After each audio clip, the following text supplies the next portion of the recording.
नमस्कार आप सभी को। फिर हाजिर हूँ एक और नए प्रयोग की जानकारी के साथ।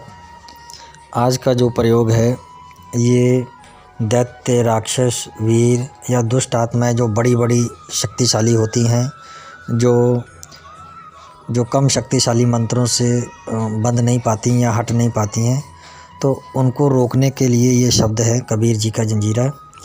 इस शब्द से जब भी आप किसी जो है शक्तिशाली आत्मा को बांधने की कोशिश करेंगे तो वो बंध जाएगी। तो उसको हटा भी सकते हैं, शरीर भी बांध सकते हैं इससे, लेकिन दोनों की जो कार्य करने की जो प्रक्रिया है वो दोनों की विधि अलग है। तो मैं जो आपको आज बताने जा रहा हूँ ये जो दुष्ट आत्माएं हैं उनको बांधने के लिए है। आपको करना क्या है, जिस किसी के शरीर के ऊपर भी कोई शक्तिशाली आत्मा का असर रहता है, आप उसको ठीक करते हैं, वो फिर दोबारा से आ जाती है या जाती ही नहीं है। तो ये जो शब्द जो मैंने आज इस वीडियो में दिया हुआ है, इस शब्द को करना क्या है आपको कि आपको कम से कम 41 बार इसका पढ़ना है और फूंक मारना है। लेकिन इस शब्द को प्रयोग करने से पहले अपने शरीर का बंधन ज़रूर करिएगा, क्योंकि जिस शक्तिशाली आत्मा के ऊपर इस शब्द का आप प्रयोग करेंगे वो आपको भी हानि पहुंचाएगी, 100% पहुंचाएगी। क्योंकि वो बलशाली शक्तिशाली आत्माएं हैं, वो किसी को भी क्षति पहुंचाने में कारगर होती हैं। वो डरती नहीं है जल्दी से किसी से भी, ना ही किसी के घेरे में आती हैं, ना ही उनके ऊपर कुछ छोटे जो शक्तिशाली मंत्र होते हैं उनका प्रयोग जो करने पर उनको कोई फ़र्क पड़ता है, कुछ भी मतलब ना के बराबर उनके ऊपर फ़र्क पड़ता है। तो इस तरह के जो शक्तिशाली आत्मा है उनसे पंगा लेने से पहले आपको पता होना चाहिए कि मैं किसके ऊपर कौन सा शब्द प्रयोग कर रहा हूँ और मेरे पास अपने आप को बचाने के लिए कौन सी विद्या है जिससे कि मैं बच सकता हूँ अगर मेरे ऊपर कुछ उल्टा ये प्रभाव करता है। तो इस प्रयोग को करने से पहले इस शब्द का 108 बार उच्चारण ज़रूर कर लीजिए। जैसे आप किसी का इलाज करने जा रहे हैं तो घर में पहले 108 बार इसका जाप कर लें, फिर वहाँ पर जाएं तो अपने इष्ट का ध्यान करने के बाद इस मंत्र का प्रयोग करें, तो जो भी उसके ऊपर शक्तिशाली चीज़ है वो हट जाएगी। प्रयोग आपको ऐसे करना है, लौंग लेना है, कपूर लेना है। पहले आपको लौंग को जो है उनके हाथ में दे दीजिएगा, दोनों हाथों में 2-2 लौंग दे दीजिए और एक जो है 3 लौंग जो है अपने हाथ में पकड़कर उनके सर के ऊपर रखिए। तो आपको करना क्या है, इस शब्द का प्रयोग करना है, फूंक मारना है, 41 बार पढ़ना है और उनके हाथ में जो है लौंग जो है पकड़े रहने देना है, आपको उनसे नहीं लेना है।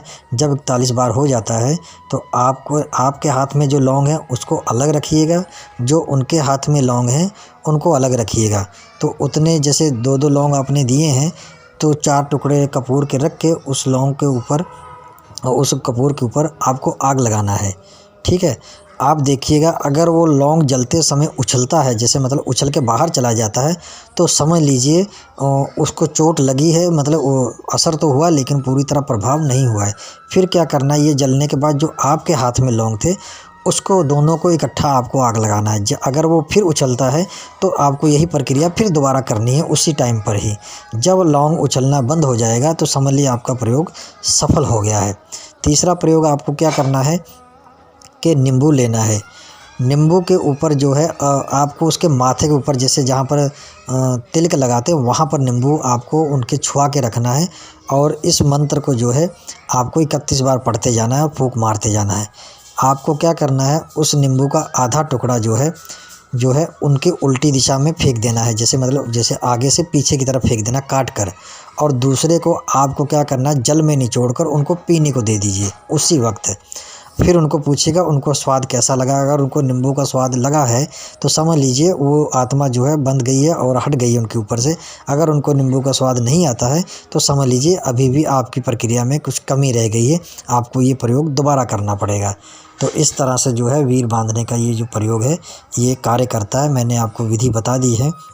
अगर आपके एक बार में करने में सफलता नहीं मिलती तो 2 बार 3 बार करिएगा, क्योंकि कभी कभी हमारे जो विधियां होती हैं या उच्चारण करने का जो शब्द होता है उसमें कहीं ना कहीं त्रुटि आती है या गलती हो जाती है, तो इस वजह से शब्द पूरा कार्य नहीं करता है।